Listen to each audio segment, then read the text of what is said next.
Jesús se turbó en su interior y declaró: en verdad os digo que uno de vosotros me va a entregar.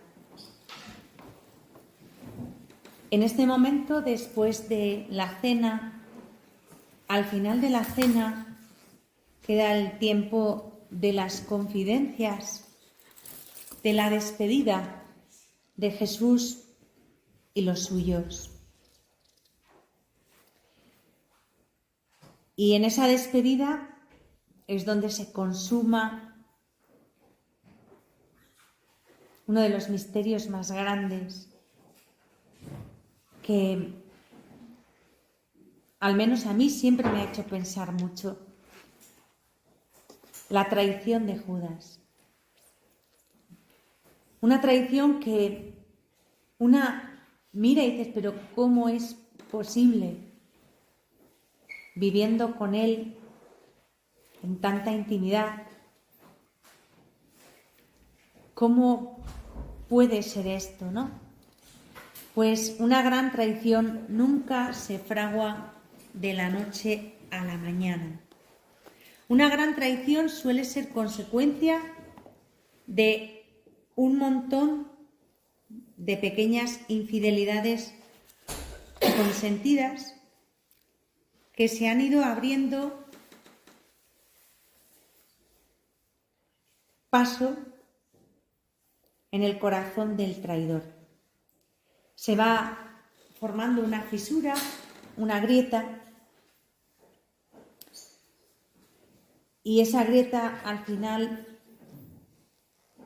hace que el muro de nuestra virtud, de nuestra integridad, salte hecho pedazos, derribado por la fuerza de las aguas cenagosas de nuestro pecado.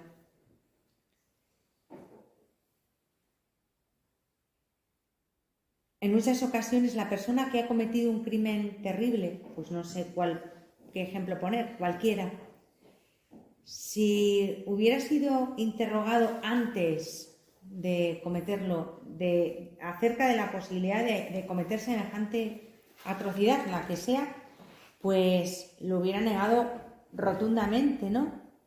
Y de una manera contundente. Pero si hubiera estado atento, si hubiera sido honrado consigo mismo, habría ido detectando en su corazón todas esas pequeñas concesiones al pecado que lo han ido encaminando hacia la traición, hacia la gran traición, cuando todavía estaba a tiempo de evitarla y cambiar de dirección. Jesús sin duda quiso advertir a Judas varias veces de que el camino que estaba tomando en su vida era equivocado,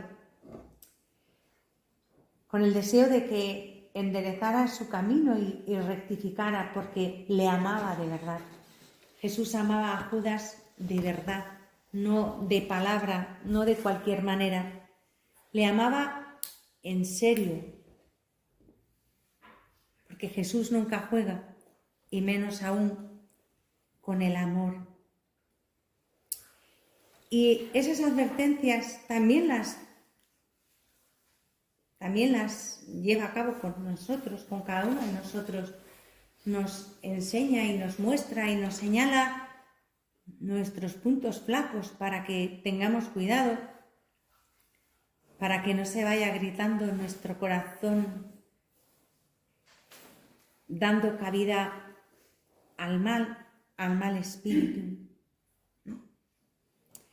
Y bueno, estas advertencias de Jesús a Judas nos sirven para conocer cómo empezó esto, por dónde empezó esta traición que llevó al Señor a la muerte. Y también, por supuesto, como digo, para mirar nuestras almas. Quien de nosotros ahora mismo se crea mejor que Judas Iscariote, pues es un ingenuo, o algo peor, tonto. Ninguno de nosotros somos mejor que Judas. Le llamaban el Iscariote. Y parece ser, dicen algunos exegetas, aquí también hay división de opiniones, pero bueno, yo voy a coger el dato que me conviene para lo que quiero decir ahora. Algunos exegetas dicen que el sobrenombre de Iscariote se debía al hecho de que llevaba un puñal, de que siempre llevaba un puñal. Y esto encuadra a Judas Iscariote en el partido radical de los celotes, igual que Simón el celote. Otro elegido del Señor que también pertenecía a este grupo, ¿no? A esta facción un tanto agresiva, revolucionaria. Aquí vemos que el Señor no discrimina a nadie, ni tiene miras políticas a la hora de elegir a los suyos. Eligió a los que quiso porque Él quiso y ya. El misterio de la elección, pues es, como muy bien acabo de decir, un misterio que nos sobrepasa, ¿no? Pero queda claro que Él no discriminó a nadie y les eligió. Y sí, probablemente Judas era un celota también. Y si pertenecía a ese partido, no sería extraño que tanto él como Simón, el otro celote, pues se hubieran unido al Señor, pues esperando una liberación política, violenta, del pueblo elegido que estaba sometido entonces a la tiranía del todopoderoso Imperio Romano. Pero no creo que tampoco, porque no eran tontos, esas ideas les durasen mucho tiempo, porque enseguida se darían cuenta, no hacía falta ser un lince, de que Jesús no iba por ahí, ¿no? Y desde luego, cuando escucharon el sermón de la montaña, ahí ya sí que se les cayeron los palos del sombrajo. Ahí ya quedó claro que lo de amar a los enemigos, orar por lo que nos persiguen, aparte de las bienaventuranzas, pues quedaba claro que no iba por ahí la cosa. Jesús no iba ni por la violencia, ni por la fuerza, ni por la brutalidad, sino por la mansedumbre, por la sencillez, por el amor. Porque lo de bienaventurados cuando os persigan y os calumnien les tenía que sonar fatal, ¿no? Y ya no os cuento lo de amar a los enemigos. O sea, en los enemigos estaban los romanos. ¿También hay que amar a los romanos? Sí. Y perdonar hasta 70 veces 7, pero también a los romanos, también. Enseguida se darían cuenta de que las cosas no iban por ahí, ¿no? Y Simón parece ser que lo encajó bien. Poco a poco, el trato con Jesús, su proximidad, su ejemplo, su vida, fue cambiando interiormente el corazón de Simón. Pero ¿qué pasó con Judas? Pues se ve que la cosa no fue a la par, ¿no? Y la primera de las advertencias con que Jesús quiso abrir los ojos de Judas al pecado que se estaba apoderando de él, nos muestra cómo tenía ya el apóstol el alma envenenada. Esta primera advertencia tuvo lugar en Cafarnaúm, después del discurso del pan de vida. El discurso del pan de vida fue la debacle. La debacle fue el escándalo grandísimo, ¿no? Jesús llega a decir, pues bienaventurado el que no se escandaliza de mí. Pero muchos se escandalizaron. Entre los oyentes aquello tuvo un efecto demoledor. Muchísimos se fueron, abandonaron. Este discurso, el discurso del pan de vida, lo pronuncia Jesús en el último año de su vida pública, ya al final. Y ya los fariseos habían ido también quitando la fama de Jesús, ¿no? Y sembrando entre las gentes la desconfianza, y aquello pues había empezado a hacer efecto entre la gente, ¿no? Pero en todo caso los de Cafarnaúm entendieron al pie de la letra las palabras de Jesús como una invitación en toda regla, pues eso, al canibalismo, y se quedaron horrorizados. A ver, pongámonos también en su piel. Si de repente ahora viene uno y nos dice que tenemos que ser caníbales, pues nos escandalizaríamos igual. Nosotros jugamos con 21 siglos de ventaja respecto a lo que es el pan de vida, lo que es la Eucaristía y todo lo que conocemos. Pero aquello sonaba totalmente nuevo y a muchos les sonó fatal. Y muchos se fueron. Y Jesús se acerca a los 12 y formula una pregunta que sigue vigente hoy en el siglo XXI, que a mí, cuando la pienso y la escucho muchas veces, me rompe el corazón porque siento que el Señor me la dirige a mí personalmente, ¿no? Y que esta noche nos la dirige también a nosotros. ¿También vosotros queréis iros? ¿También os vais a ir? Y Simón Pedro, que era como era, pero amaba mucho al Señor, le quería de verdad, desde su fragilidad, pero le quería de verdad, pues estaba igual de desconcertado que el resto con el discurso del pan de vida. No es que Simón Pedro contestara así porque había pillado algo mejor la cuestión, ¿qué va? Estaba igual de perplejo y de descolocado, pero el Espíritu Santo actúa en él y le hace pronunciar estas palabras: Señor, ¿y a dónde vamos a ir? Tú tienes palabras de vida eterna y nosotros creemos y sabemos que tú eres el Santo de Dios. Este es Pedro, no ha entendido ni papa del tema del pan de vida, pero se fía.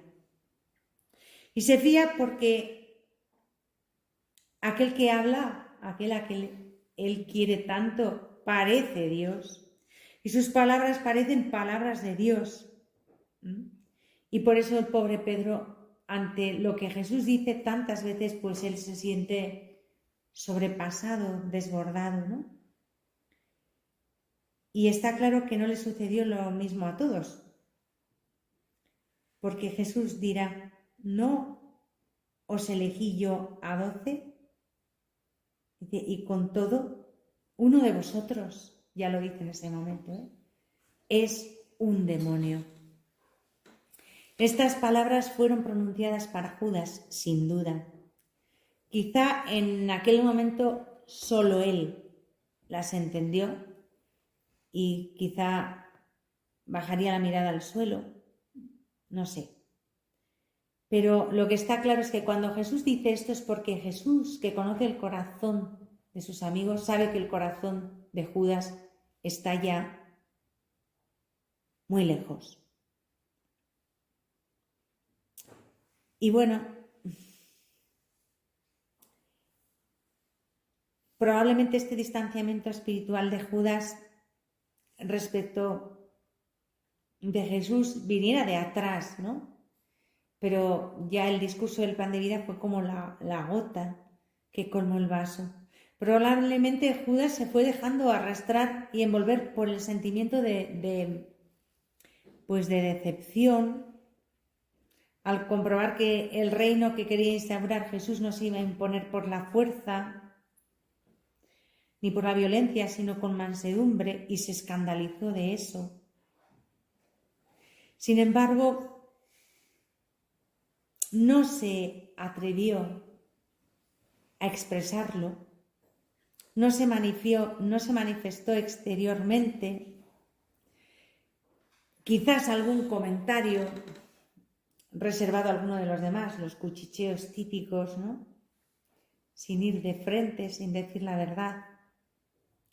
Pero tampoco él,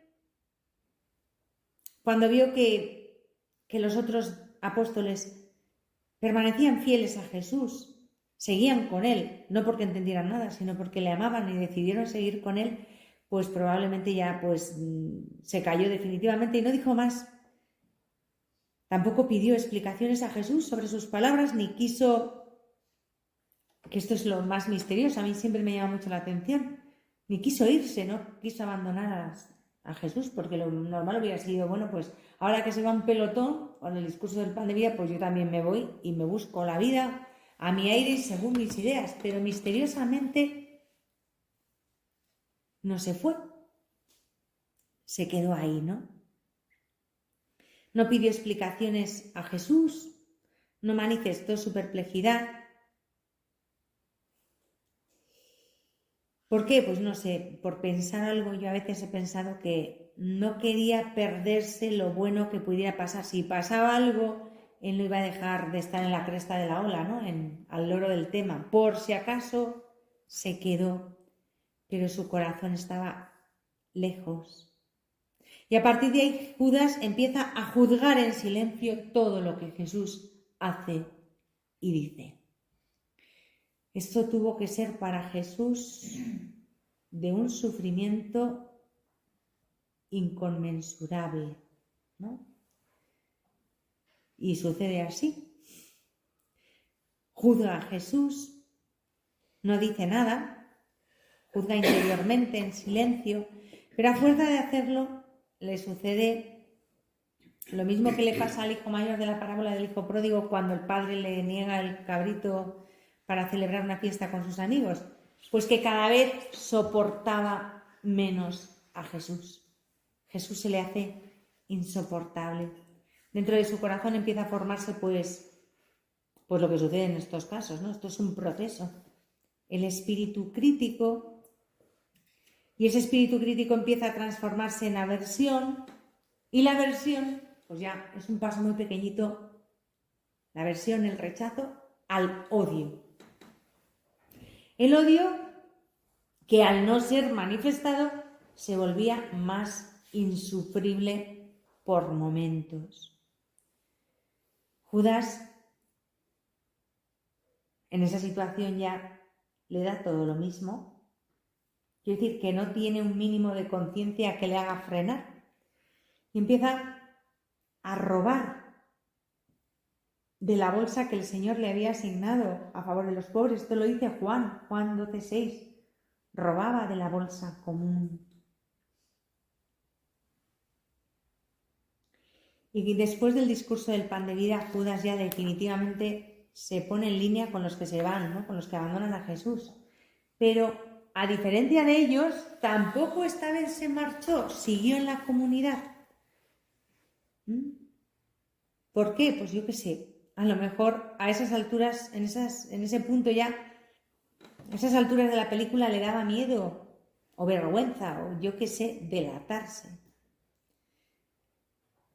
Y aquí ya es cuando Jesús no puede más y dice, ¿también vosotros queréis marcharos?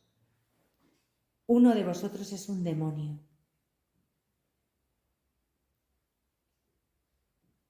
Si leemos juntas estas dos frases después de lo que estamos diciendo, podemos entender que Jesús le estaba invitando a que se fuera. Vete, eres libre. Si no estás bien aquí, si todo te parece mal, vete. Y seguramente hubiera sido lo mejor para Judas, lo mejor para Jesús y lo mejor para la comunidad. Porque la verdad es que la gente así está mejor fuera que dentro, porque si todo le parece mal y nada le agrada, ¿qué pinta aquí? Seguir por inercia, ¿no? Entonces Jesús de alguna manera le invita a irse. Cuando se está en la iglesia con una presencia puramente externa, en la iglesia o en la comunidad cristiana o en la comunidad religiosa, pero con el corazón y el entendimiento siempre en modo crítico, cuando uno critica y censura y filtra las palabras del Papa, del obispo, del párroco, del superior, del confesor, pues siempre con el tamiz raquítico del propio juicio, pues la obediencia ya no existe, por supuesto. Y la comunión está rota. Y quien se resiste a marcharse lo hace porque de alguna manera, y esto es muy gordo, se ha sentado en el trono de Dios. Al permanecer junto a Jesús, Judas introdujo al demonio en el colegio apostólico, en la primera comunidad apostólica. Igual que muchos hoy día permanecen en la iglesia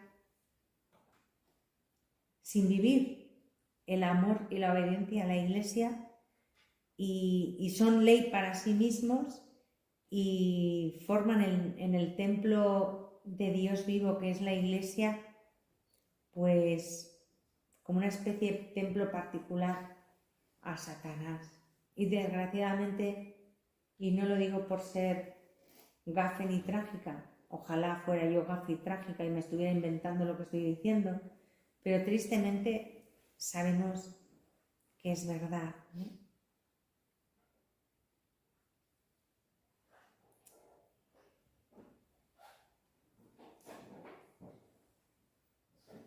De San Pablo, como era, de este tipo de personas escribe en la primera carta a los Corintios, capítulo 5, versículo 13, dice: arrojad entre vosotros al malvado. Pero claro, cuando San Pablo dice esto, habla de los que tienen un pecado público, algo que se ve, algo que es obvio y evidente, ¿no? Pero ¿qué hacemos cuando la traición está dentro del corazón? Cuando es algo secreto, más o menos oculto, porque tampoco se oculta del todo, eso se nota, ¿no? Pero secreto, callado, ¿qué haces? ¿Qué se hace con esa persona? Pues no nos queda más que una salida y tenemos que vivirlo así. Lo que hizo Jesús.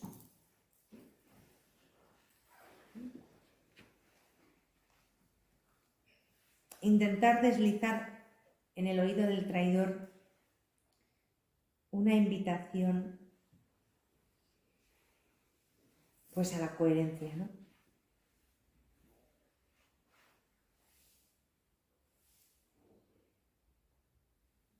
No se trata de salir para quedarse fuera y perderse eternamente. Se trata más bien de salir para luego entrar de nuevo por la puerta adecuada, que es la de la obediencia humilde. Judas, sin embargo, no hizo caso. Decidió quedarse. Pero probablemente después de aquella mirada y después de aquella insinuación de Jesús, ya se sintió totalmente al descubierto, ¿no? Ante los ojos de Jesús. Y como eso era insoportable, porque yo me imagino que tendría que ser intolerable, aunque no fuera más que por vergüenza, ¿no? El sentimiento de vergüenza. Pues entonces ya ese fue el detonante y se determina a acabar con Jesús cuanto antes. Él no se quita del medio, pero decide quitar del medio a Jesús. Suponemos que cada minuto a su lado sería una especie de suplicio interior, ¿no? Una vivencia insoportable. Y es el momento oportuno, porque los fariseos y los saduceos ya hablan abiertamente de ir contra Jesús. Y mucha gente, después de aquel discurso del pan de vida de Cafarnaúm, pues están todos discutiendo sobre Jesús, ¿no? Sobre si hay que seguirle o hay que matarlo. Sobre si es un verdadero rabí o es un farsante. A Jesús todavía le quedan partidarios, pero después del discurso de pan de vida quedaron muchos menos. Con lo cual, todo estaba preparado para que Judas interviniera, ¿no? Era la hora del hijo de la perdición.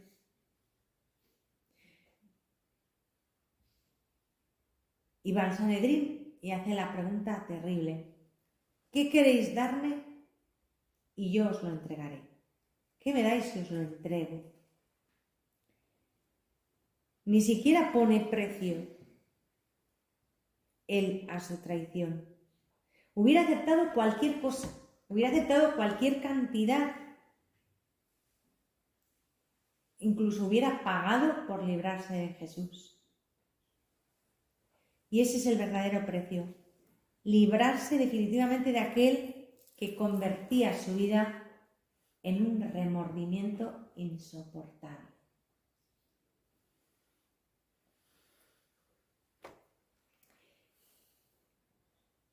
En el libro de la sabiduría, en el capítulo 2, leemos: acechemos al justo que nos resulta incómodo.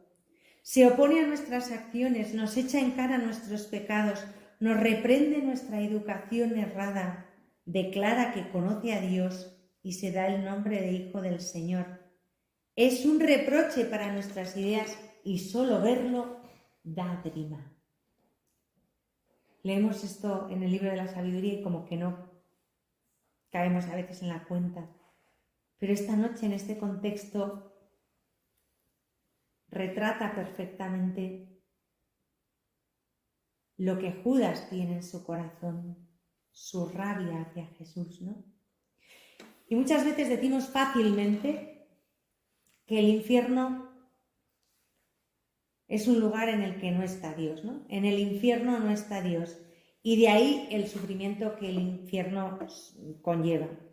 Sin embargo, yo esto no lo había pensado, pero es así.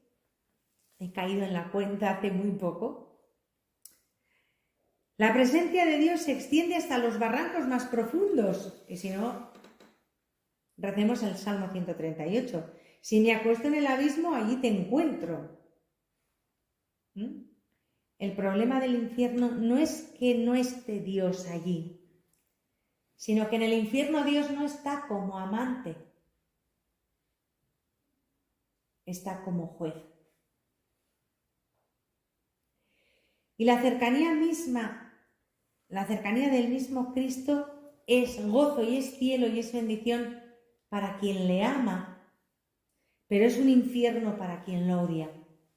Y ese infierno lo vivió Judas junto a Jesús, odiándole.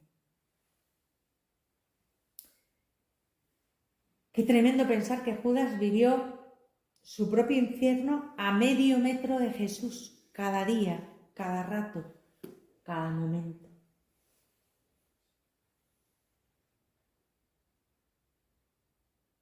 Aquí hay que decir una cosa que también a veces se nos olvida, y es que las puertas del infierno no se cierran detrás de un pecador mientras le quede un minuto de vida. Porque Jesús hasta el último momento, hasta el último instante, quiso salvar el alma de Judas y lo hizo con insinuaciones amorosas siempre.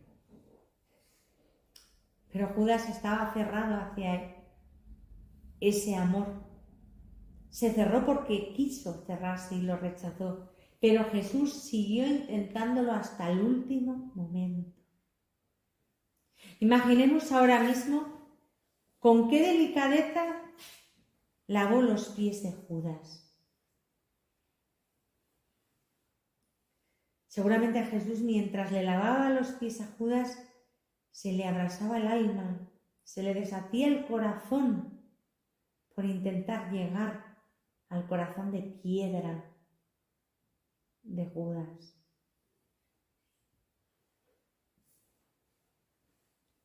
Y yo pienso, en aquella cena, ¿qué pensaría Judas cuando le oye decir: uno de vosotros me va a entregar?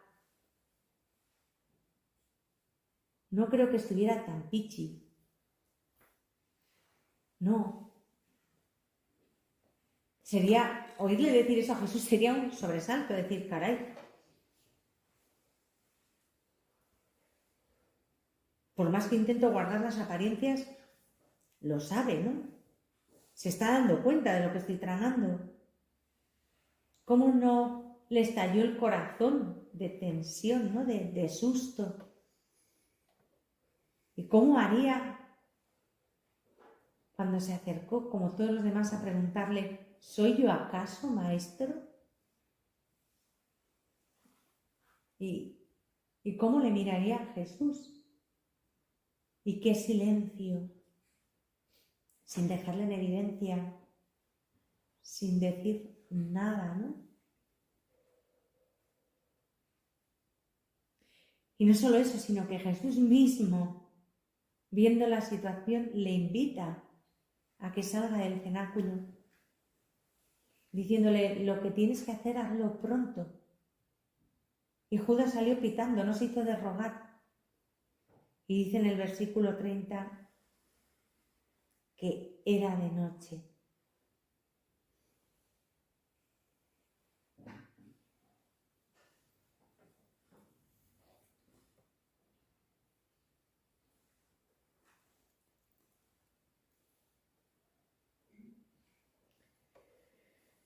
La presencia de Cristo puede ser cielo para quien lo ama o infierno para quien lo detesta. Por eso muchas veces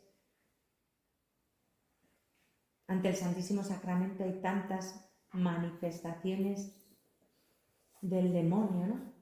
Cuando hay endemoniados. Porque no soporta la presencia de la bondad infinita de Dios.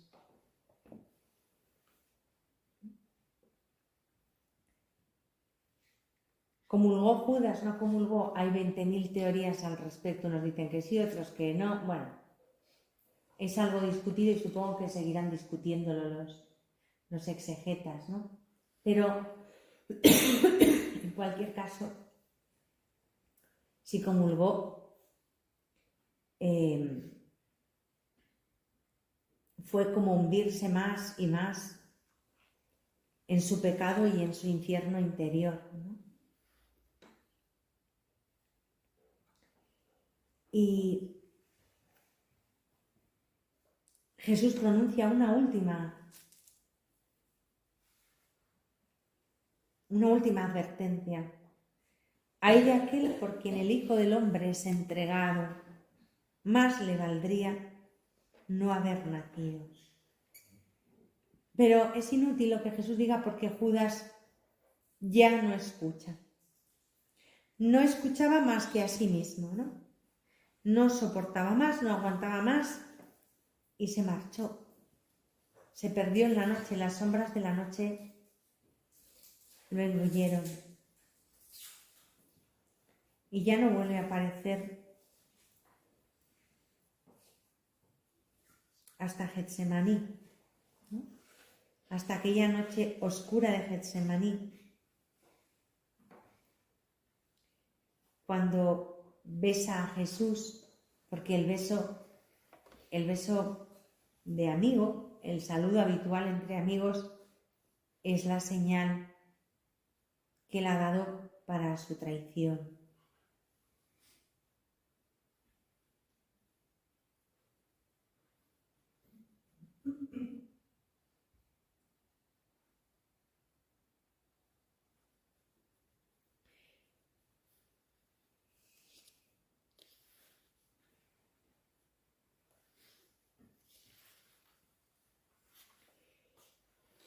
Cuando llega ese momento del prendimiento y Judas reaparece en escena después de toda la oración de Jesús en Getsemaní y su agonía, el rostro de Jesús está muy distinto de cómo lo había dejado Judas en el cenáculo. Ahora mismo el rostro de Jesús está desencajado por el sufrimiento, ardía en sudor de sangre. Y seguramente el rostro de Judas, pues, rezumaría un sudor frío. Y aquel beso de Judas a Jesús, pues lo escucharon al mismo tiempo los ángeles y los demonios, ¿no? Estremeció a todos ellos. Y podemos pensar que el Señor tomó a Judas por los brazos y mantuvo su rostro muy cerca del de Judas, intentando buscar los ojos de su amigo, de aquel apóstol que perdía ya para siempre, en un intento desesperado de que no se fuera del todo. Intentaría mirarle en aquella oscuridad. Y Judas no querría mirar a Jesús, ¿no? Bajaría la mirada. aunque podemos pensar que Jesús le agarraría por los brazos invitándole a mirarlo, intentando que le mirara por un instante, como después le miraría Pedro, pero no lo logró. Y le diría en voz baja: Judas, con un beso entregas al Hijo del Hombre.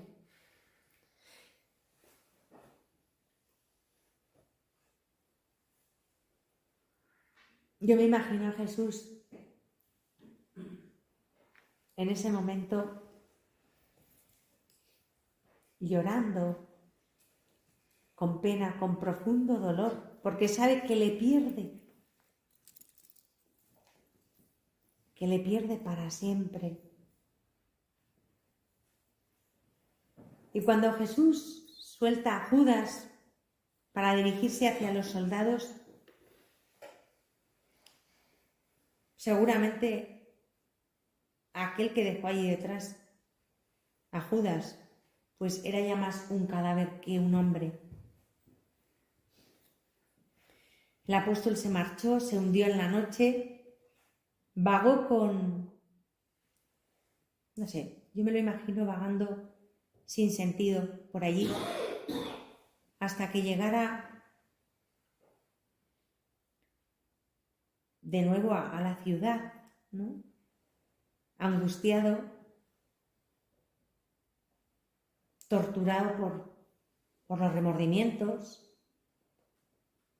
pues un verdadero infierno.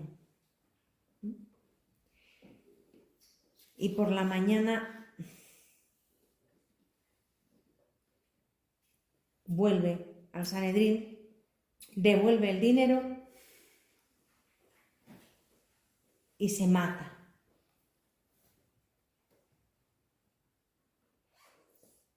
Y antes de devolver el dinero, deja clara ante los sacerdotes la inocencia de Jesús. De hecho, lo dice así: he pecado porque he entregado sangre inocente. Y la respuesta de los jefes de Israel, pues es terrible, ¿no? ¿Y a nosotros qué? ¿A mí qué me importa? ¿A nosotros qué nos importa? Ahí quedó bien claro que a aquellos hombres les importaba nada la justicia. Que la justicia no tenía nada que ver con la condena de Jesús. A Jesús se le mataba porque sí y ya. De justicia, nada.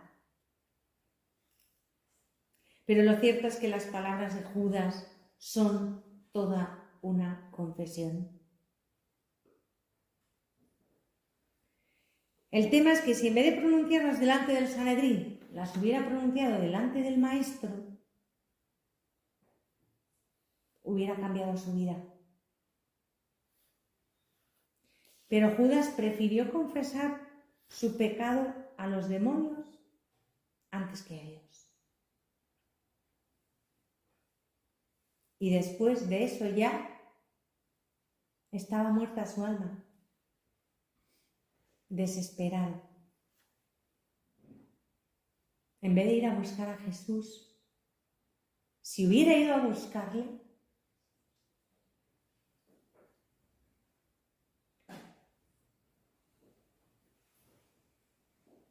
desconfió de la misericordia de Dios. Y eso es cierto, pero el misterio es mucho más profundo de lo que parece. Y lo es de parte de Dios, en quien todos los misterios son hondos, ¿no? Y se precipitan en el abismo. Y aquí es donde tenemos que pedir esta noche también de manera especial,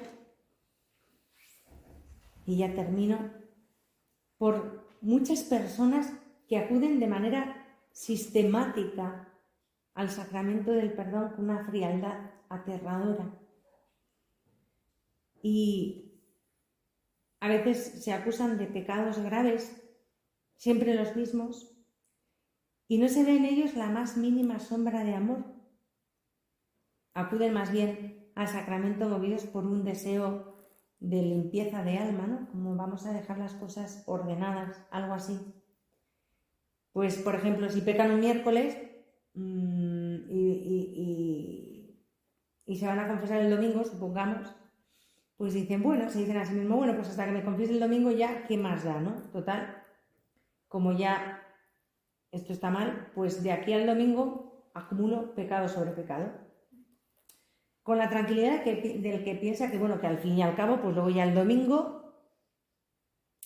la penitencia va a ser la misma y ya, con esa frialdad, ¿no? Como quien está realizando una operación bancaria o algo así, sin caer en la cuenta de que cada pecado es una herida profunda para el Señor, ¿no?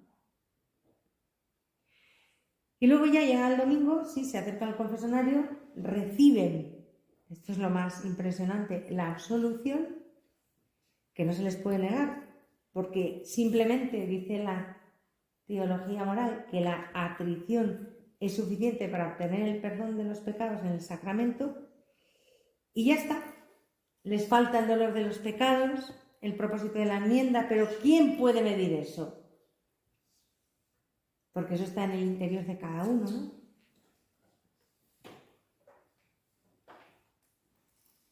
Además, de alguna manera, sus pecados les duelen, aunque no sea más que por vergüenza, por sensación de fracaso. Si no tuvieran un mínimo propósito de la enmienda, aunque sea súper archimega débil, nunca acudirían al confesor.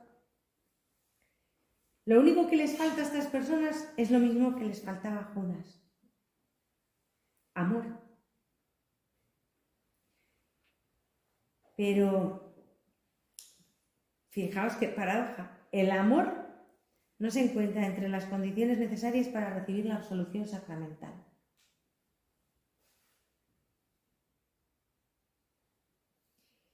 Y es un misterio escalofriante que en esta noche, en la noche de Getsemaní, pues también estaba ahí, pesando sobre Jesús, ¿no? Una cosa más, en la que yo muchas veces, pues reconozco que con todas las veces que he contemplado ese misterio nunca lo había visto desde esta perspectiva, ¿no?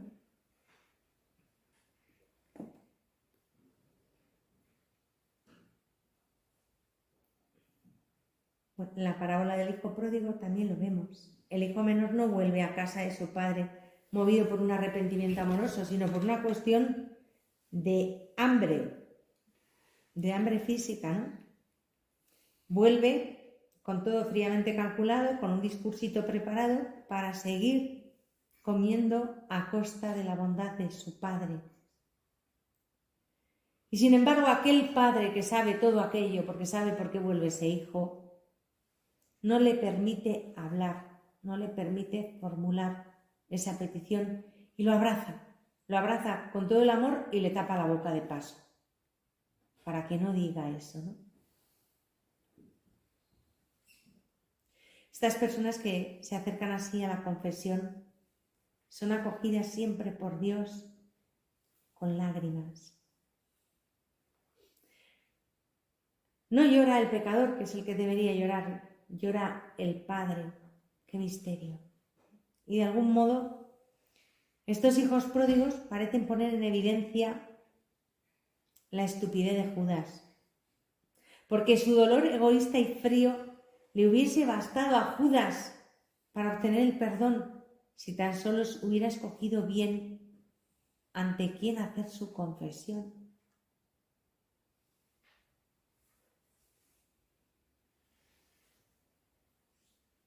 Nos hemos adelantado por seguir a Judas y seguir su itinerario. Desde la salida del cenáculo nos hemos adelantado en lo que sucede en la cena, ¿no? Pero esta historia de Judas, yo creo que es importante reflexionar alguna vez sobre ella, que yo creo que no reflexionamos mucho, ¿no? Y después ya de cenar, de nuestra cena, no de la última cena del Señor, de nuestra cena, pues seguiremos contemplando el misterio de Getsemaní.